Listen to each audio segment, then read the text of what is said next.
Hello, tonight I will be your guide as we dive into a retelling of a work of literary genius, Alexandre Dumas, the Count of Monte Cristo. We will follow the tale of Edmond Dantès as he escapes from prison after being wrongly imprisoned in the cold fortress of Chateau d'If off the coast of Marseille.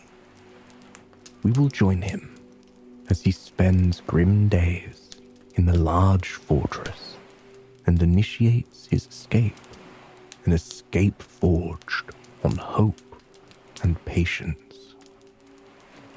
Before we begin, however, let us take a moment to unwind and find peace and comfort in the place that we are in. Here and now, close your eyes and allow your body to sink into the surface beneath you. Try and help your body and mind understand that at this moment there are no obligations, there are no responsibilities. By simply listening to the sound of my voice and joining me on this literary journey, you are already providing yourself with rest. Your body is being nourished and rejuvenated with every passing second. And in time, anything further that you are seeking will come. For now, let us help our bodies relax a bit more. With your eyes closed, I'd like you to try and picture the room around you. Trace the outline of your furniture with your mind's eye. Slowly work your way around the shape of any dresser, nightstand, or coffee table that is near you. Can you picture the objects on any surface in the room that you are in now? Try to imagine the texture of these objects. Are they smooth or rough? Are they cool and metallic to the touch?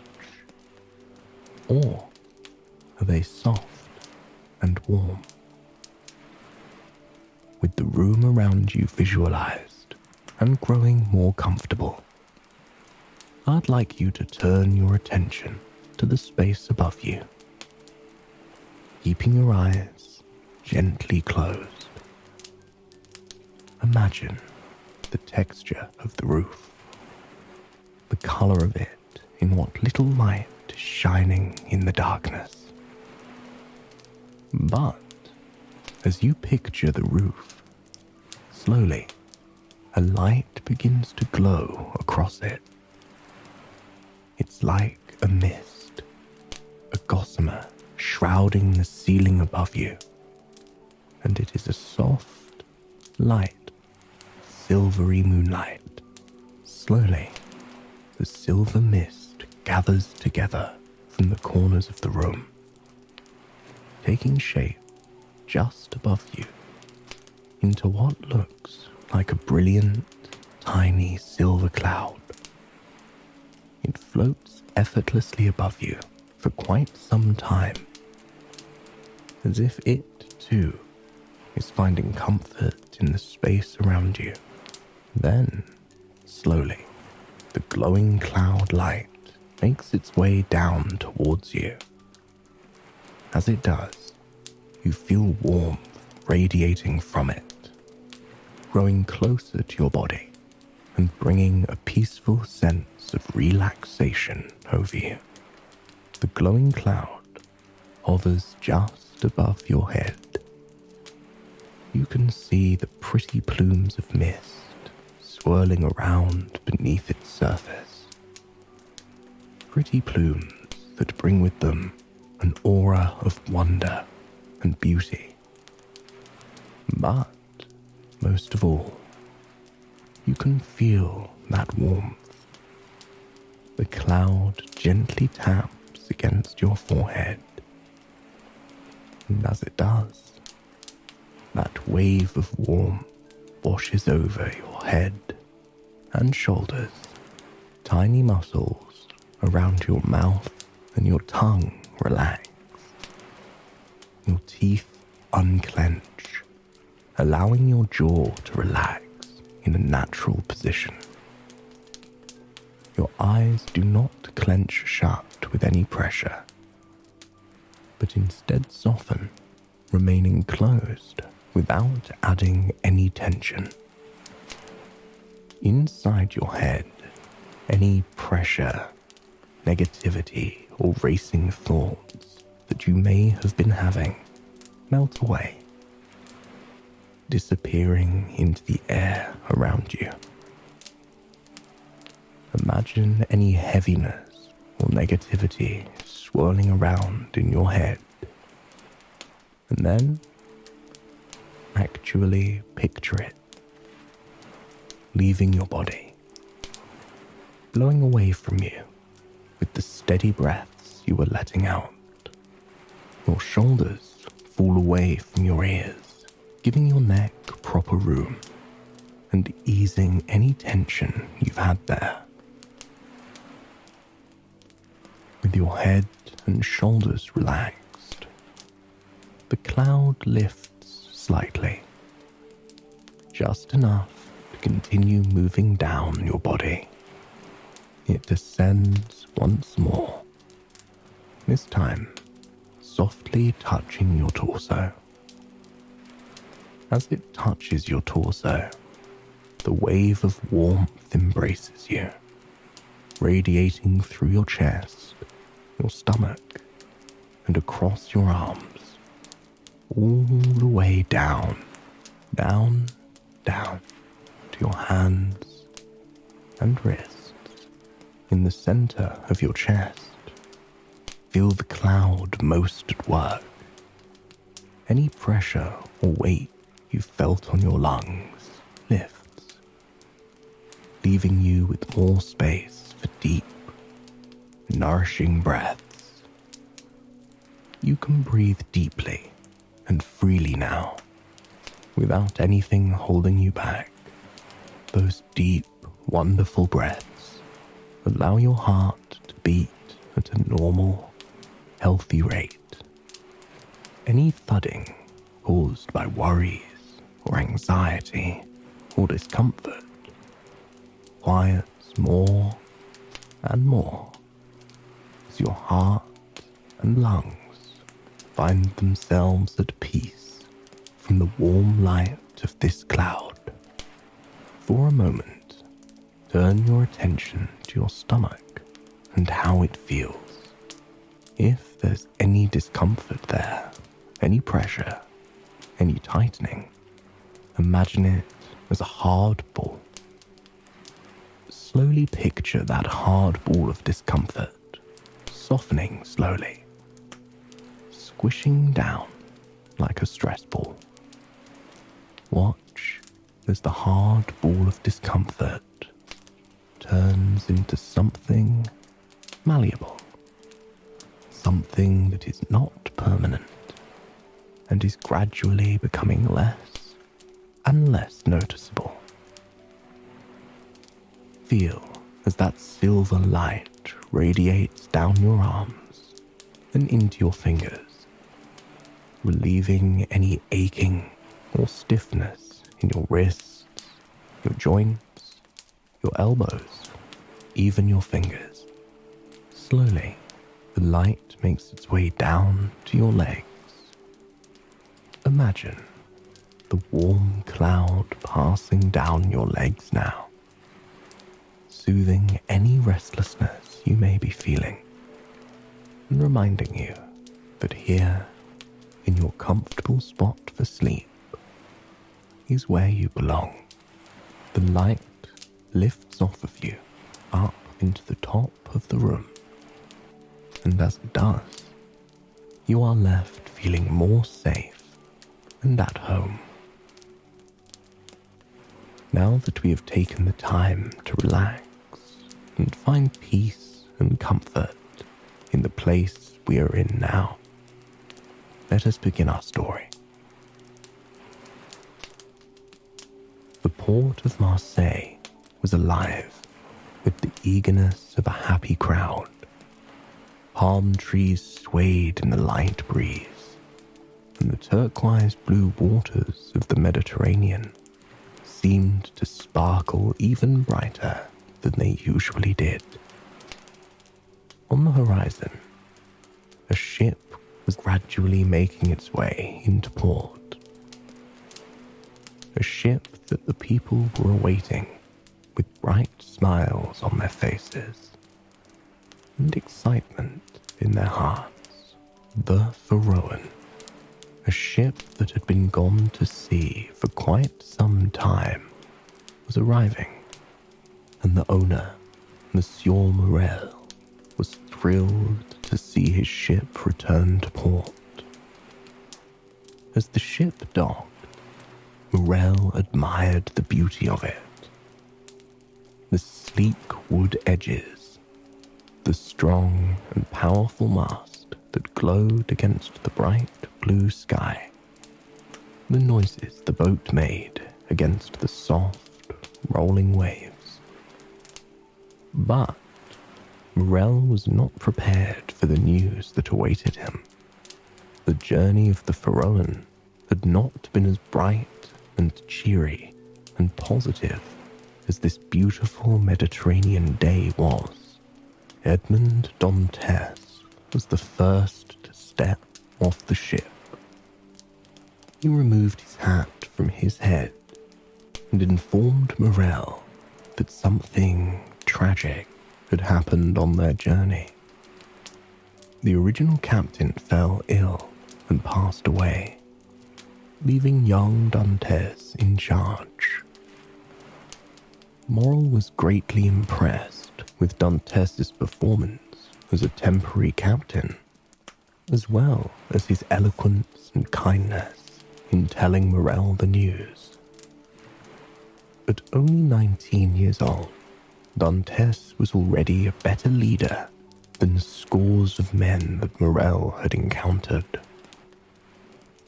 Danglars, the ship's supercargo in charge of all financial matters, was enveloped in jealousy at the sight of Dantès getting such praise.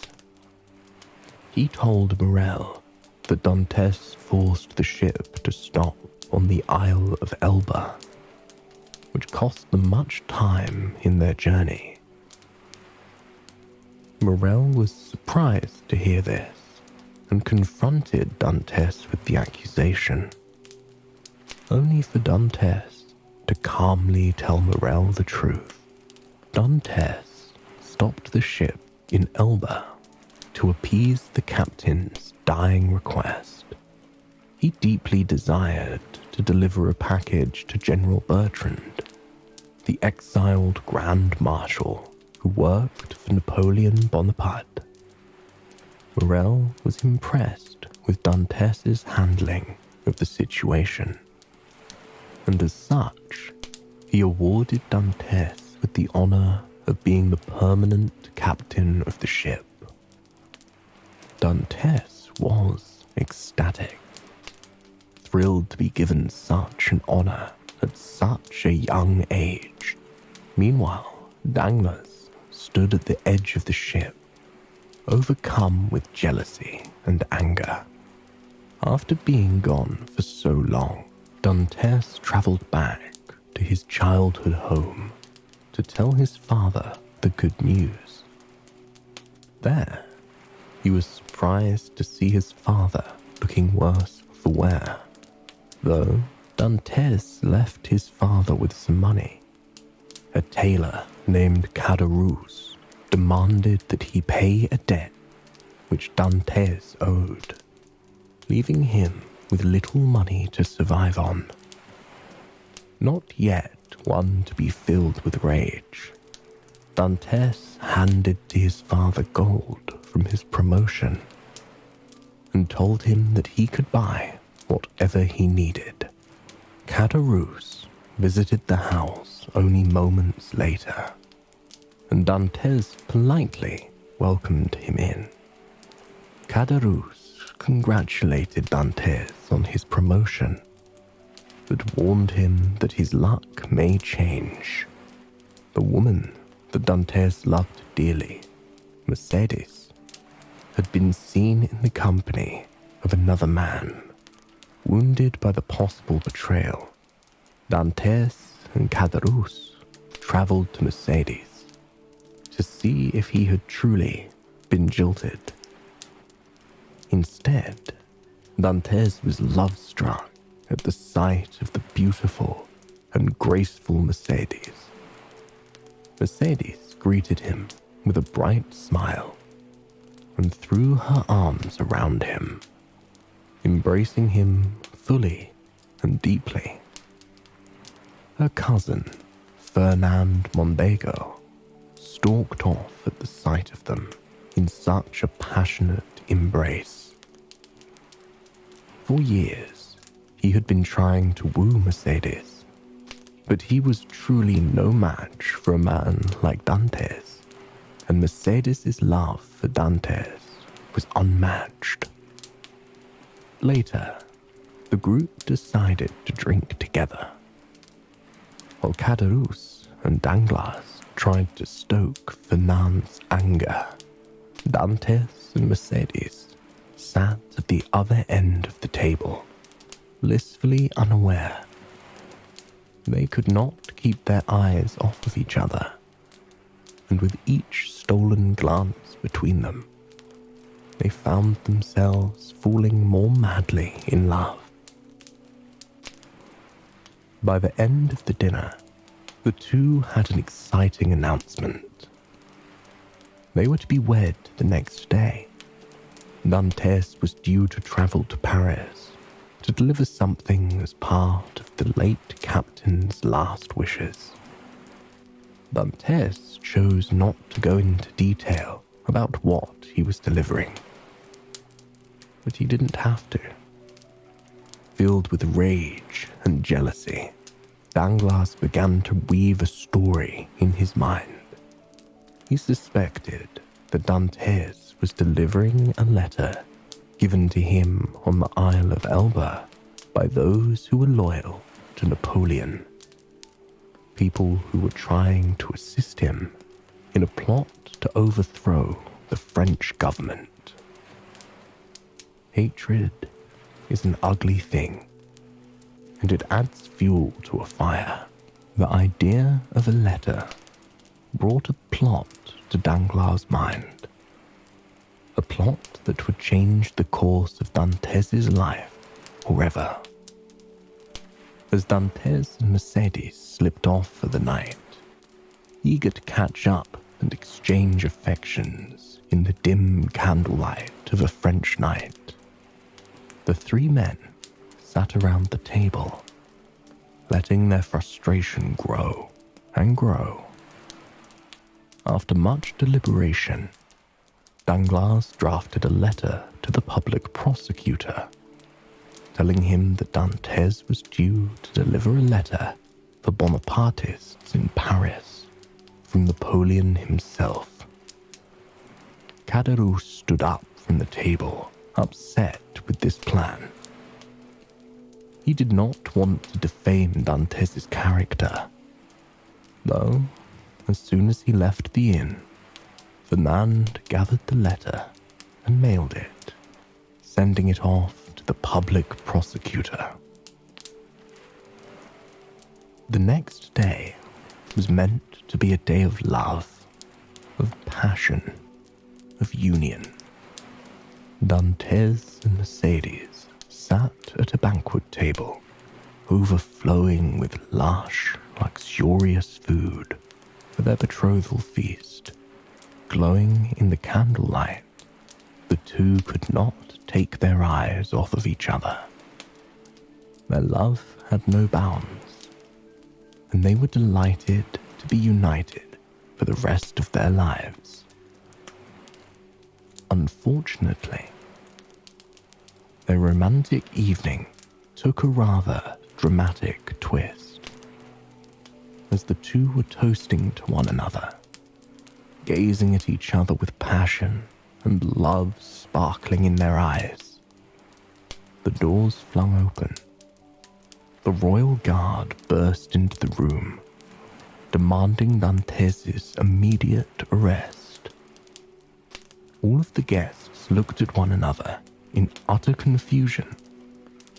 Dantès himself was confused, but not yet alarmed.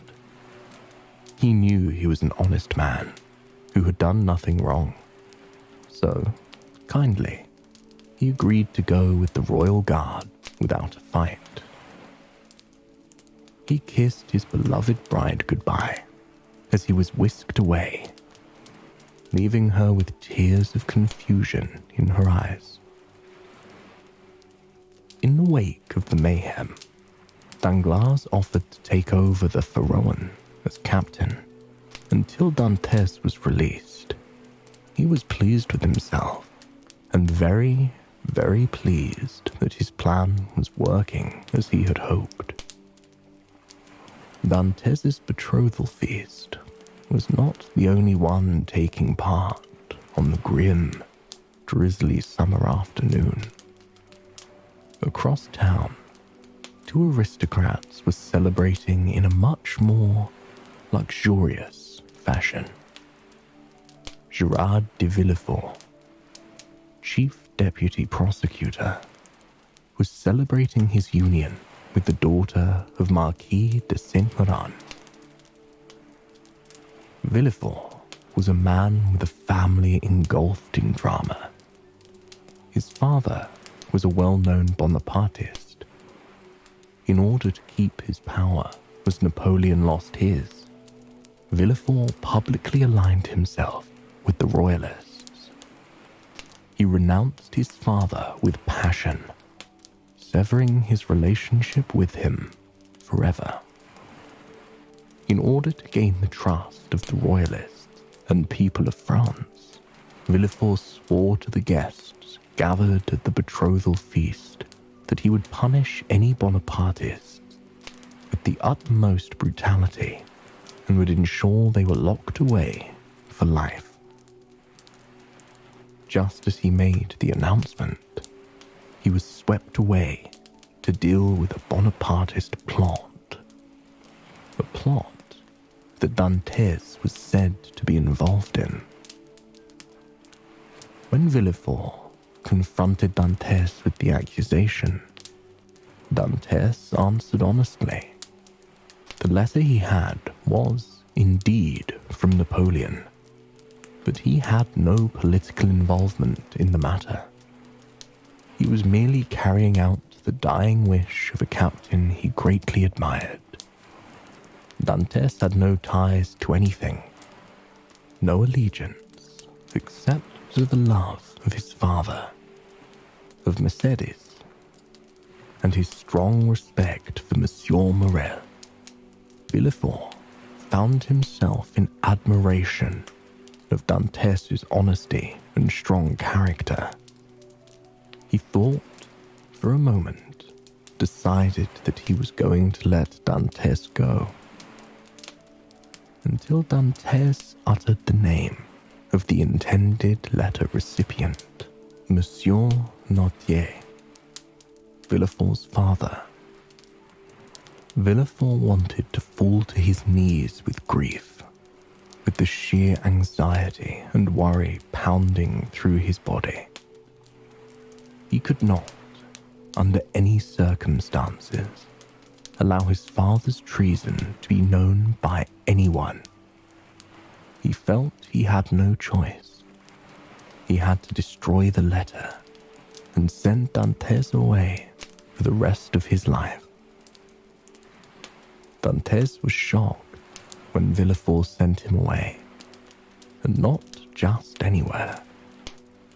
Dantès found himself at the Château d'If, a prison situated on an island off the coast of Marseille. It was a cruel prison, a damp prison, a prison reserved for only the most dangerous political prisoners in France. shocked by what has become of him, with no fair trial, Dantès yelled at the guards, demanding to speak to the governor, to anyone. But Dantès was denied, and his outburst landed him in the dungeon. On the way down, the guard told Dantès of perhaps the most insane man in the prison, a man who repeatedly promised the guards millions of francs in exchange for his freedom. Back on the mainland, Villefort found himself engulfed by regret. Mercedes came to him, desperate to find out what had become of her love. And at the heart of everything, Villefort knew Dantès was not guilty. Yet, he had his own life to save, his own country to save. He told the king of Napoleon's plot, but it was days too late. Napoleon had already landed on the shores of France. In spite of being late, the king was pleased with Villefort and admired his loyalty greatly. However, it didn't take long for Napoleon to reclaim France as his own. Morel, who was desperate for the return of Dantès, approached Villefort with desperation, urging him to release Dantès. Bonapartism was no longer a crime, so he believed that Dantès should be set free. However, Villefort could not allow Dantès to be released, for he feared Dantès telling the public the truth, and feared Dantès' revenge. He was not the only one, however. Danglars moved to Madrid, fearing Dantès would return and seek revenge on him for his hand in the plot to have him imprisoned. Meanwhile, Mercedes, devastated by the loss of her beloved, was comforted by Fernand, who was able to win her gratitude and hand by helping her through her grief. Grief she had no idea he was behind. Though Napoleon only reigned as the ruler of France for 100 days before he was once more overthrown, Dantès remained imprisoned. For the first dreary 6 years of his imprisonment, Dantès spent long hours speaking with God. His prayers provided him with some light in the darkness of his total isolation and loneliness. With his desire to set out on the sea once more, his desire to be with his love. But soon, the prayer wasn't enough. Dantès couldn't bring himself to eat. He was so sick with hopelessness and despair. Just as the despair took over his body,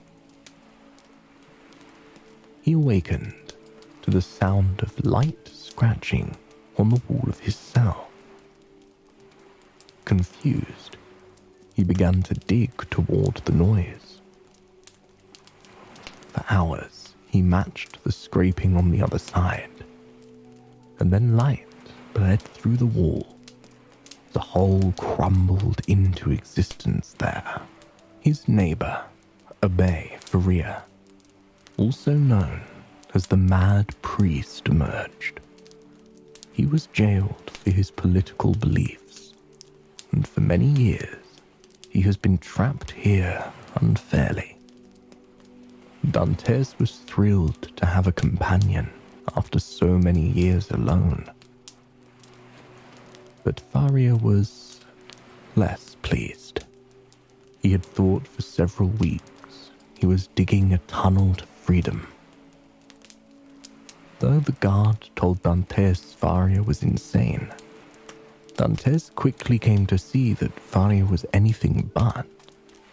His cell was lined with pen, ink, paper, lamps, and other home goods that he had managed to fashion out of random items in the cell.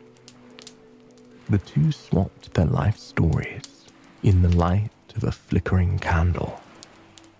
And as soon as Dantès told Faria of his woes, Faria was able to put the puzzle together. He told Dantès he was surely framed by Danglars and Fernand, and even more shockingly, told Dantès that Noirtier was Villefort's father. The plot against him became clear. Dantès found himself no longer sick with grief, but emboldened by a deep, deep desire for revenge. For several years, Dantès and Faria worked together. Faria taught Dantès everything he knew about the world, educating him in several languages, in mathematics, and even in philosophy. When they weren't speaking of education, they were planning how to escape. Just as they were set to put the plan for escape into motion, however, Faria found himself paralyzed, making him unable to escape. Dantès swore to stay by his side for as long as Faria lived.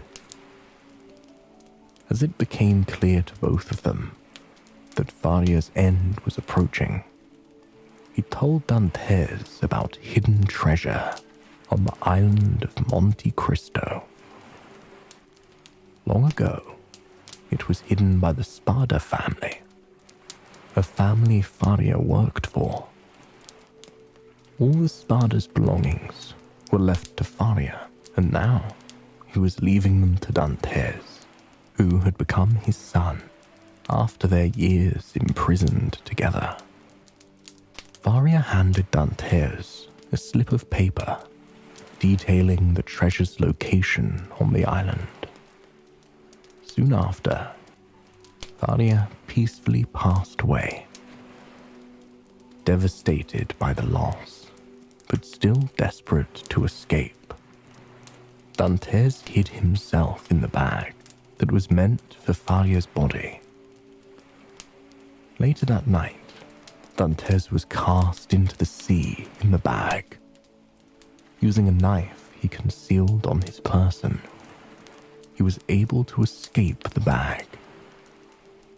He swam to freedom on a nearby island, one that he remembered was uninhabited during his sailing days.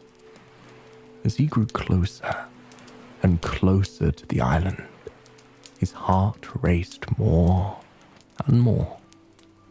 He was exhausted, having not moved this much in years. And as he lay on the sand of the nearby island, he felt a wave of relief wash over him. He stared at the night sky overhead, feeling as though he was taking his first breath in nearly 10 years. The feeling of the water on his legs, the breeze brushing over him, the beauty of the stars overhead, it was all blissfully overwhelming. Dantès had to get off the island, and he was in luck.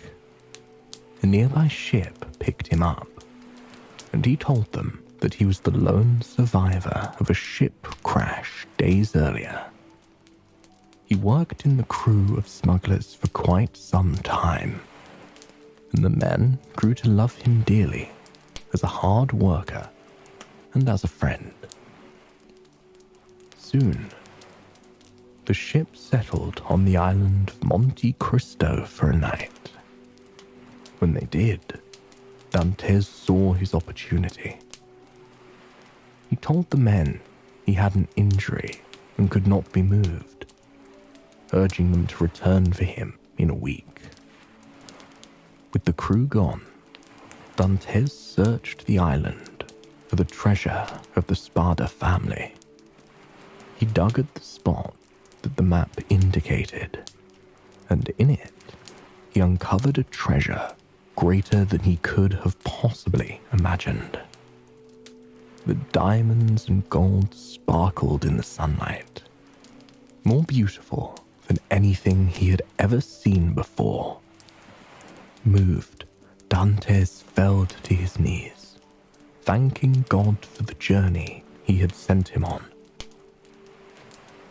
When the crew returned, he boarded the ship, carrying a few carefully hidden diamonds with him.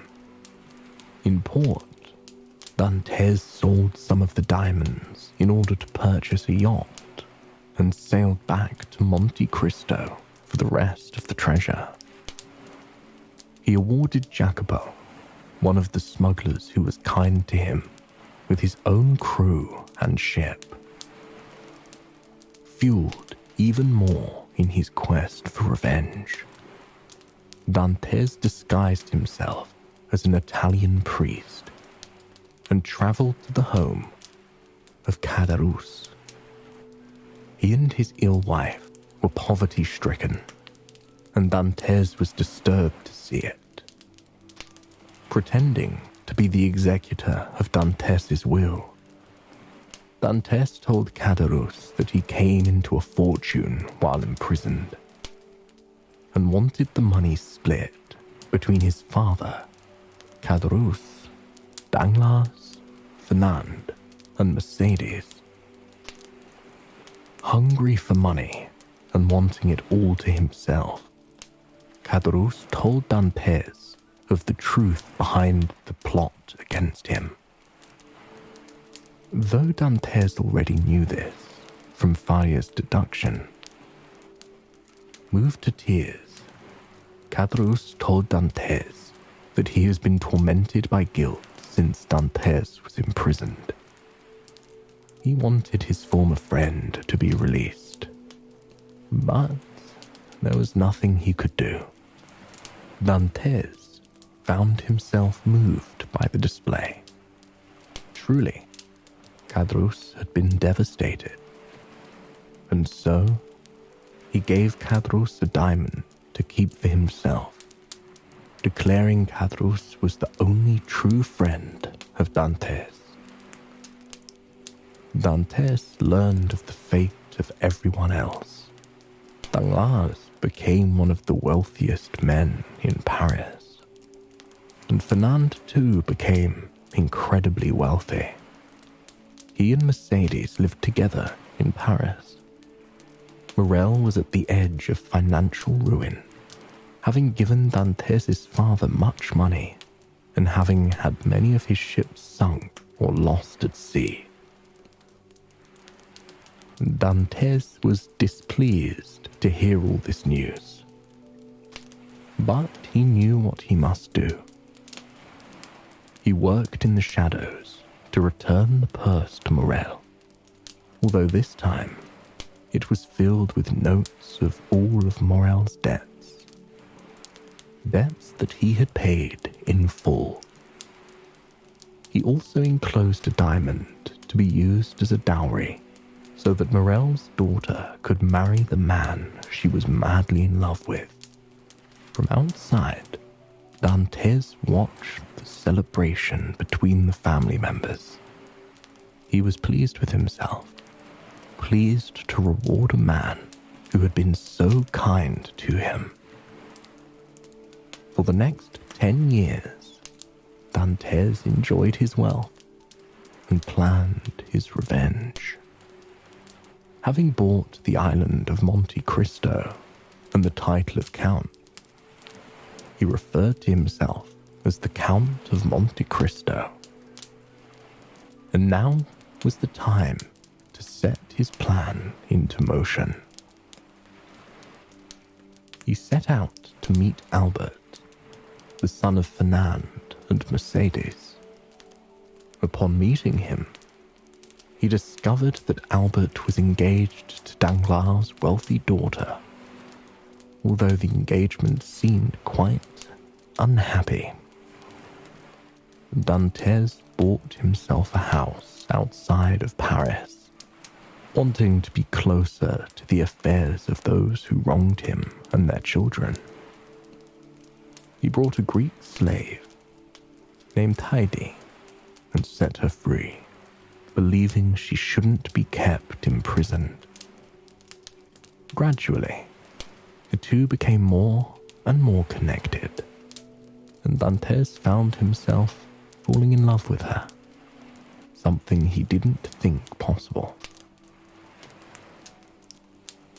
Dantès worked hard to ensure Danglars lost his fortune for betraying him, and in the midst of all the drama amongst the families, was able to work so that long-kept secrets were revealed. Secrets that ended with both Villefort and Fernand dead from their own guilt and grief, and Danglars held hostage until he repented. Pleased that his revenge was complete, Dantès was finally able to enjoy the life he had made for himself. Heidi declared her love for him, and he helped arrange the union between Monsieur Morel's son and Villefort's daughter, who were madly in love, though his quest was long and filled with dangers. Dantès did two things that allowed him to succeed.